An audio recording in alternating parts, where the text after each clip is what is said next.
Okay, today we are going to do a skid plate inspection with Truckworx. We are using the Jost inspection sheet and we are using the Jost tools.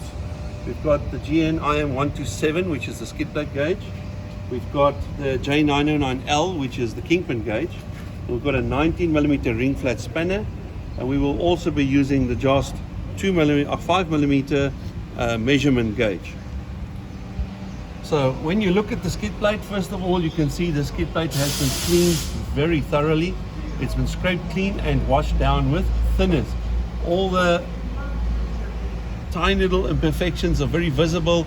All the metal particles have been released, but most importantly, the grease that we put on the fifth wheel will now be able to adhere. You will get metal adhesion here when you hitch. In other words, the grease is not just going to push out to the sides.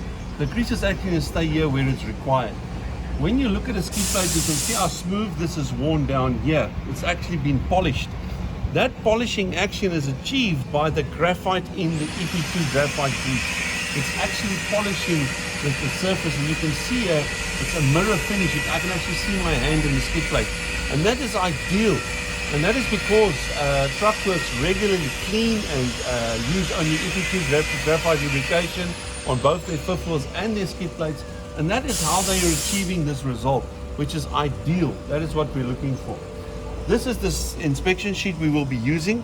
I have already filled in the company, the date, the trailer registration, the fleet number, and this trailer is fitted with a odometer. I could put that in there.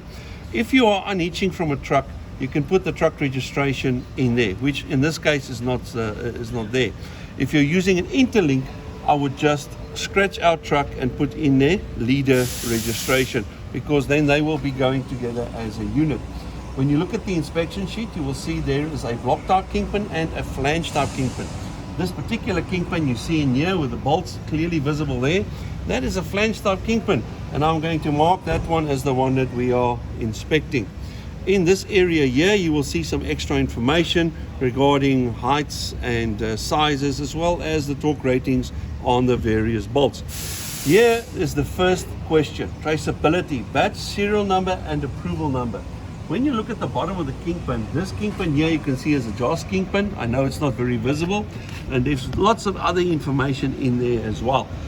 If there's no markings at the bottom of the Kingpin, then there's no traceability. In other words, there's no way for you to know who made that Kingpin. And since this is a critical safety item, you must have a name at the bottom. If there is no name, my recommendation is mark it poor, put 2 lines through your inspection sheet and say scrap and replace.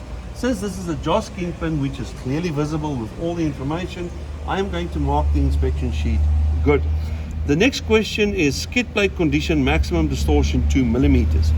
You will notice that I'm sitting behind the Kingpin, facing the same way as the trailer. Left, right, front and back. So I am exactly orientated as the inspection sheet requires. Now, the government gazette says, could you please hand us that gauge over there, Daniel? Sorry? Denver. Sorry, Denver. Okay, you put your gauge over the skid plate. So, Denver, what I want you to do is grab it in the middle here with your fingers.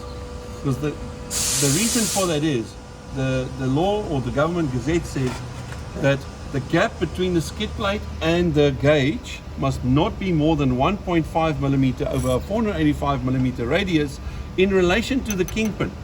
So I want you, you to pick it up in the center here. It must stay in contact with the skid plate, like that. And this gauge here, which is 2 millimeters, must not be able to go through anywhere. Have you got it? And you can see there, it is not going through anywhere. The second thing that this gauge is telling me is whether the skid plate is covering the full 485 millimeter radius. This gauge is actually 5 meters longer than that. So it's covering the full 485 millimeter radius. I can now fill in my inspection sheet. I've got a -2 and a -2 reading there. If I find that, say for whatever reason, hold it like that, didn't it? If I was able to put my gauge in like that, say up to there, that's about 50% of the distance. I would draw a line halfway through there and make that +2. In other words, the distance was more than 2 millimeters and I measured it over that area there. But in this case, the skid plate is looking very good. Denver, can you go front to back for me, please? Same thing, pick it up in the center, like that. First of all, you can see that the gauge is covering the full distance here. The gauge is going through right up the end there. It's about 30 millimeters there. And then it gets stuck. So that tells me at the back I've got a +2 rating and it's only over that distance there. Let's do the front. Again, you can see the gauge carries the full distance. Sorry, my apologies. These things happen. Okay, I'm going to check the front there. As you can see, it's going in just a little bit again, which means that is a +2 reading just on that edge. So on the inspection sheet, I'm going to write +2, but +2 was literally only that little distance over there. That is actually not bad.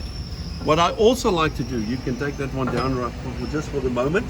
What I also like to do is to check if I can see any particular damaging area.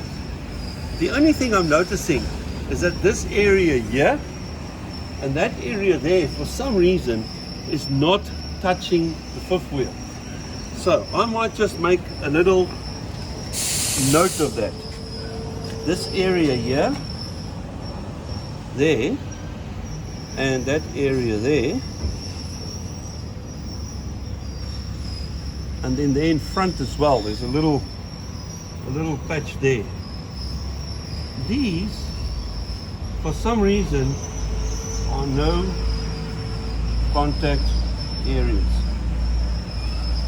The reason why I'm doing that is when you go and look on your fifth wheel and you notice high pressure areas on your fifth wheel, you need to look at areas like this on your skid plate that's not in contact with the fifth wheel.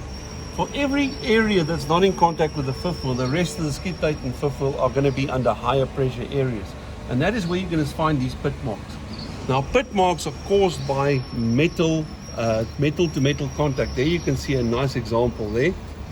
What's happened, the metal between the skid plate and the fifth wheel got so hot that they fused together.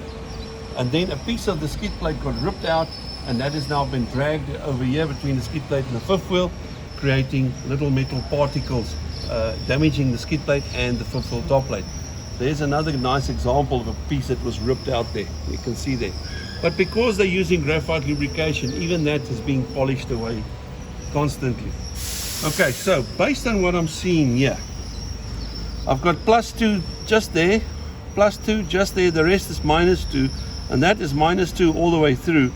I do see some areas that are not in contact, but it's not a lot. It's not really something that concerns me. I also don't see any serious damaged areas. Based on what I see there, I'm going to give this skid plate a good rating. Squareness to rubbering plate. Put the gauge back on it, please. So what we're looking for now is the gap in between the skid plate gauge and the Kingpin here. That gap there must be level. You can also line it up with the front of the Kingpin and just flip it back like that. As you can see, there's a nice straight line between the gauge and the Kingpin, which means that the Kingpin is making contact all the way through. In other words, it is straight. I'm going to mark the squareness to rubbing plate, good. Mounting height. When you pick the gauge up, the gauge must slide over the Kingpin without touching it. In other words, we do not want to have any contact here. We also do not want to have any contact here. If there's contact there, that means the Kingpin is installed too high or too low. And that means it's not making, it's not lining up with the lockjaw on the fifth wheel 100%. So what we just saw there is a good result. We can mark that one, good. The throat size, we measure with the J909L gauge. So grab it as Dan was done there, behind the area measured. Now this is a minimum, this gauge is already set at minimum. So once you turn it 90 degrees like that, we've checked the entire circumference, and as you can see, it's not going over. Should this gauge go over a particular measured area, that means that area is less than the minimum size. That should have been replaced already. Do the top flange size for me as well, please. So we check the top flange there. turn it 90 degrees. As you can see, it's not going over, which means it's a good result. So here it's asking for the throat size. You can see the gauge did not go over there. I can mark that good. The top flange size, the gauge also did not go over there. We're going to mark that good. The next one is the 19mm ring flat spanner. The reason why we use a 19mm ring flat spanner is that a 19mm ring flat spanner is the spanner that fits the bolt. If this spanner does not fit the bolt, that means that's the incorrect bolt that you have in there. Would you mind checking all the bolts for us just to make sure they are nice and tight? What Den is doing to us is he's loosening the bolts, and we're listening for a click, checking to see if all the bolts are nice and tight. We do not use a torque wrench because the torque wrench is just going to cause more damage and it'll cause the bolt to be over tightened. We just use a spanner in the hand as we're doing right now.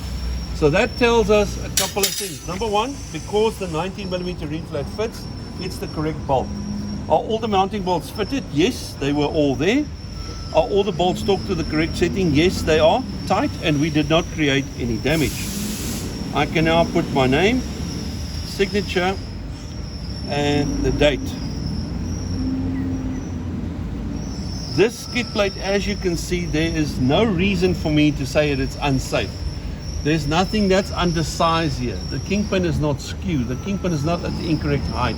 I do not see any cracks in my skid plate. The skid plate covers the full 485 mil radius. There are no drainage holes in the way that's going to cause lubrication to be lost. Everything is in a good condition. Therefore, I can write here that this skid plate is safe to use. Okay, thank you very much. As you can see, the inspection sheet is filled in.